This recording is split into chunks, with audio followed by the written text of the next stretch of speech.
Salut les gars, j'espère que vous allez tous très bien. Les gars, bienvenue dans cette nouvelle vidéo dans laquelle on va parler de l'Argentine et de Lionel Messi. Lionel Messi qui est désormais champion du monde avec la sélection d'Argentine de football. Après 2006, 2010, 2014, 2018, 2022, Messi est désormais sacré champion du monde avec la sélection d'Argentine de football. Dans un match qui était censé facile pour l'Argentine, mais Lionel Scaloni a décidé de compliquer les choses en sortant un joueur comme Angel Di Maria, et ça a un petit peu chamboulé les Argentins. Mais malgré ça, l'Argentine a eu les ressources nécessaires pour aller jusqu'au bout et remporter cette Coupe du Monde. Dans cette vidéo, on va parler de Messi, qui est désormais champion du monde. Messi, les gens nécessaires de comparer avec un joueur comme Pelé. Pelé qui était considéré comme le roi du football mondial. Maintenant, Messi a remporté une Coupe du Monde. On va essayer de voir dans cette vidéo où est Messi maintenant au panthéon du football mondial.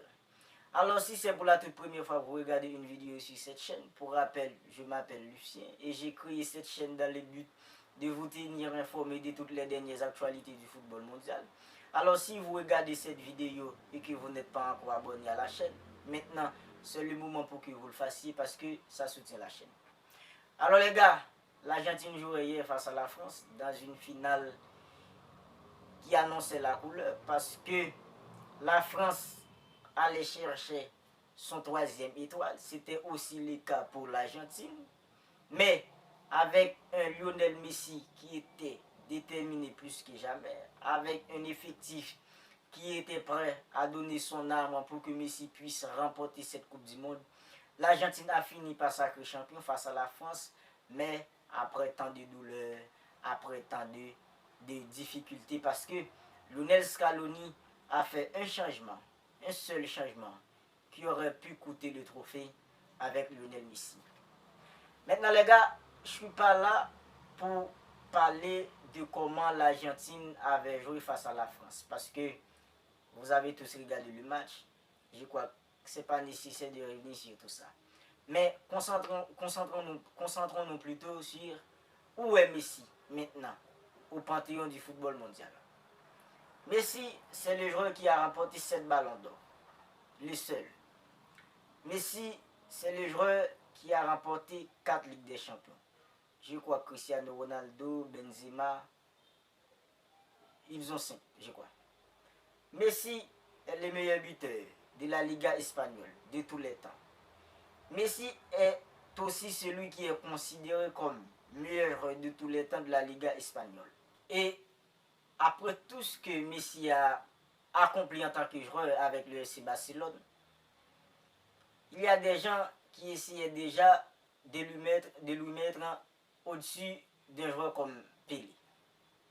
Mais puisqu'il n'avait pas encore remporté aucun titre avec l'Argentine, il y a des gens qui hésitaient un petit peu.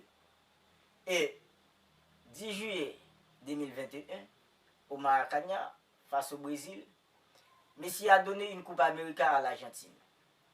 Et à ce moment-là, il y a des gens qui disaient que pour eux, Messi est le plus grand de tous, the GOAT, comme on pouvait le dire en anglais.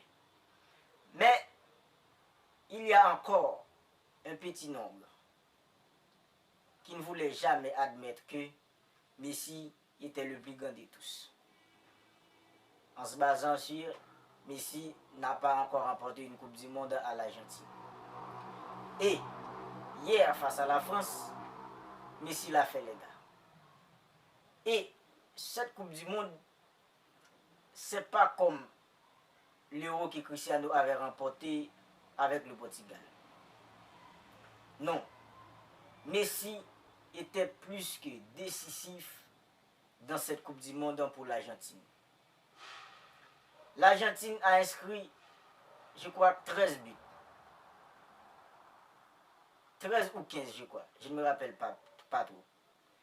Messi a inscrit 7 buts et délivrer cette passe décisive. Messi a été élu 5 fois l'homme du match dans cette Coupe du Monde. Messi a porté l'Argentine vers ce trophée mondial. Maintenant, pour moi, pour ma part, il était déjà le plus grand de tous. Ce n'est pas parce que je suis un pro Messi, mais quand je regarde son palmarès, quand je regarde tout ce qu'il a accompli en tant que joueur, tous les trophées qu'il a rapportés, les meilleurs joueurs, les meilleurs buteurs, pour moi, il était déjà le plus grand de tous. Mais à cette Coupe du Monde, je crois que maintenant, personne n'osera dire que Messi n'est pas le plus grand de tous. Les gars, pour être sincère, je suis trop content. Parce que voir Messi soulève cette Coupe du Monde, ça me fait chaud au cœur, les gars. Parce que Messi est mon joueur préféré. Et la façon dont il se comporte quand il est sur le terrain, la façon dont il manie le ballon, je suis tout simplement amoureux de Messi quand il est sur le terrain. Maintenant, les gars, dis-moi pour vous, est-ce que vous avez encore un doute sur le fait que Messi est le GOAT, le plus grand de tous? Mettez-moi vos idées dans les commentaires. Alors les gars, maintenant je crois que nous les fans de Messi, on est tous fiers de lui. Parce que il nous apporte tout simplement la joie, le bonheur, en remportant cette Coupe du Monde et en étant décisif. Maintenant les gars, la Coupe du Monde est terminée. On va nous concentrer sur la Liga et l'Europa League. Et on va aussi suivre de près Lionel Messi avec le PSG. Parce que pour moi, Messi va remporter son 8e ballon d'or. Mais il y a aussi la Ligue des Champions. Et il y a aussi Mbappé. En inscrivant ce triplé face à l'Argentine, il a lui aussi marqué des points. Maintenant, on va suivre de près le parcours du PSG en Champions League et aussi le parcours de Messi. Parce que on est derrière lui, on veut le voir remporter un 8e ballon d'or. Il est déjà le plus grand de tous, mais s'il remporte ce 8e ballon d'or, maintenant, ce serait trop fier pour nous les fans de Messi et pour Messi lui-même. Alors les gars, je vous dis merci de m'avoir suivi. Alors les gars, si vous n'êtes pas encore abonnés, abonnez-vous. Parce que ça soutient la chaîne. Et les gars, n'oubliez pas de commenter, liker. Et si vous pouvez, partagez la vidéo à un frère ou à un membre de votre famille. Je compte sur vous pour le faire. Visca Lionel Messi.